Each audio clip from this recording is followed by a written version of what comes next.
Hello again, our last part.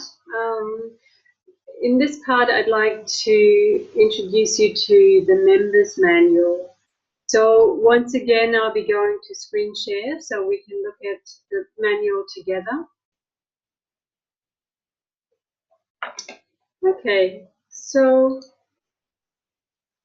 the members manual runs parallel to the leaders manual. So everything your members need is you find in the manual. There is no need to go searching for anything, to print out anything extra. It's all there for you. Now, my suggestion would be to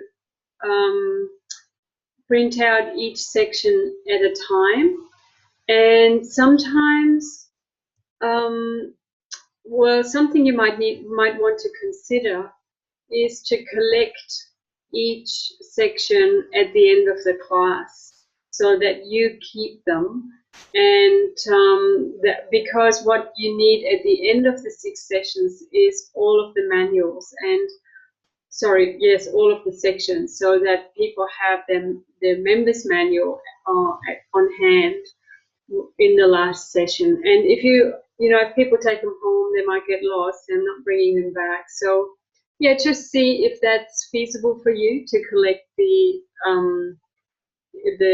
handouts, the sections at the end of each class, each group. So as you can see, the same outline we have in the group leaders manual, the same summary of main activities, and then we move into session one. Again, same headings as the group leaders manual, and then we begin to see the differences here, really. So this is set out so that the manual for the group leader, where you find the instruction for the activities, corresponds to the group members workbook, where the group member has space and opportunity to fill in whatever is needed. So for example, here right at the beginning, my group leaders are, I will let this person know if I can't come, their contact details are. And you may not want to offer your own contact details, phone numbers. So perhaps the case manager or the placement supervisor, just make yourself knowledgeable. Who is the person that your members will contact if they can't come? So let's get to know each other. It's always a good idea when you do introductions to have the things you want your members to address written out. People will be nervous, they will be anxious, so they're not going to remember any verbal instructions. So whether you just have it on these four aspects in the manual, in the workbook, or whether you write it out on a flip chart, it's both very helpful for people to be able to just see what they're meant to be answering.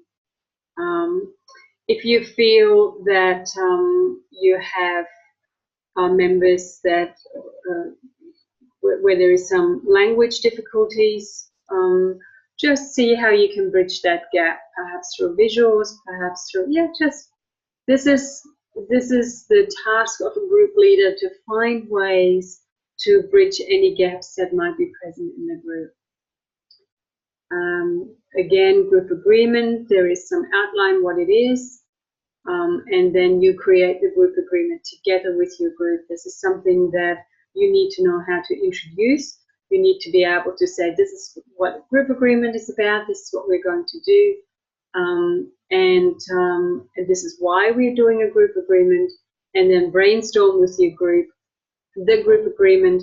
This is also a helpful early exercise that helps the group know that they have a voice, that they can contribute and participate. So don't disregard any comment. Just if it doesn't quite fit, just reframe it so you have it on the group agreement in a way that allows the participant who shared it to know, oh yes, what I say matters. What I say is important. Hopes and expectations. it's quite a good idea to get people early on to share in the group, to find their voice in the group, and also to talk to each other. So this might be a small group activity, or it might just be an individual activity. Then the story, so you can see it's all there. The page is there for people to use. Now here we come to a discussion. You find these discussion symbols right throughout the manual. You find focus questions that help you guide the discussion, but discussion isn't perhaps the right word, and because I want you to think more about a therapeutic conversation.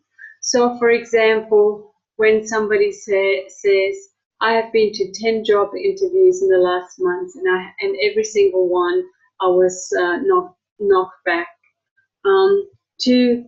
Rather than to ask a question or to do anything else, use an empathic statement in response. Oh, that must be really difficult to keep going back and to keep getting one rejection after another. Does anyone else have a similar experience? Yes, me, and it was, makes me really sad if I don't have if I don't hear yes from it. It makes me feel like I'm not worth anything. So it's difficult to know how to be with these rejections and feeling that it knocks your self-worth around. Yeah? So again, you need to find the language that's suitable for your group, and you need to be able to bridge any kind of obstacles that might get in the way of a therapeutic conversation. And then you go into definitions. Again, this could be something you involve the group in, or it could be a teaching piece for you. And then again, you go into activities. So spend as little time as possible on the actual teaching. The teaching is much more powerful when you do activities, when you have conversations, when you're engaging with each other. To use the theory as a framework, but not as the whole of the content. Again, you have the discussion symbol. Again, find out how you can think about how you can create a more holistic sort of a conversation that helps everyone to go a little deeper and become a little more personal.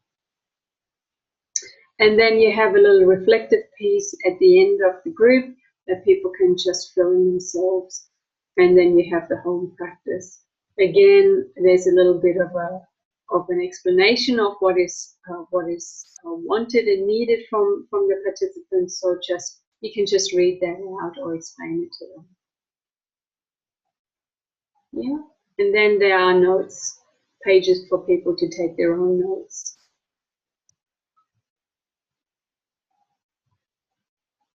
We've got a bit of information here. So at the end of each section, you find the handouts. So all of this needs to be printed out ahead of time. So you need to obviously come in early and prepare your session and make sure that all of your printouts are on hand. Session 2, same thing, same makeup. Coming to session 2 with a warm welcome. Hello, welcome back. Nice to see you. If there is a new participant, introduce them into the group. Let them say a few words about what brings them here. So you keep building group cohesion. You keep bringing new people into the group so that they feel comfortable.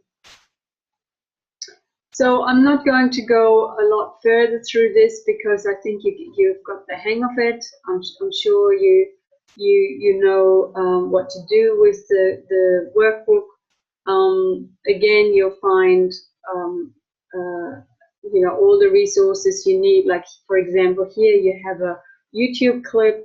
If you have audio visual equipment, if you have a computer or something, maybe even a projector, just play it. It just breaks up the session and people can come in and out of different activities, which keeps people's interest, it keeps people engaged, it keeps different learning styles engaged, so that you just capture everybody in the group. So ask people to really engage with their workbook. It's theirs to keep, it's theirs to hang on to. So yeah, really keep with the workbook so that people can take it away at the end of the 6 sessions and have some kind of resource that they can go back to and remember, you know, in future to come. Okay, I think that's about all from me for now. I wish you so very well in the teaching of your groups. I know there is lots to learn. I know there's lots to do. I know there's lots to think about. The more you do it, the easier it becomes. Again, to begin with, you'll probably be more concerned with the content and to make sure that you have everything covered. But yeah, trust your manual, trust your workbook. It's all there, and relax into being an authentic and caring and kind group leader who knows a lot about counseling and communication and can offer that kind of therapeutic space to your group members. So all the very best. Take good care, and I look forward to hearing your feedback.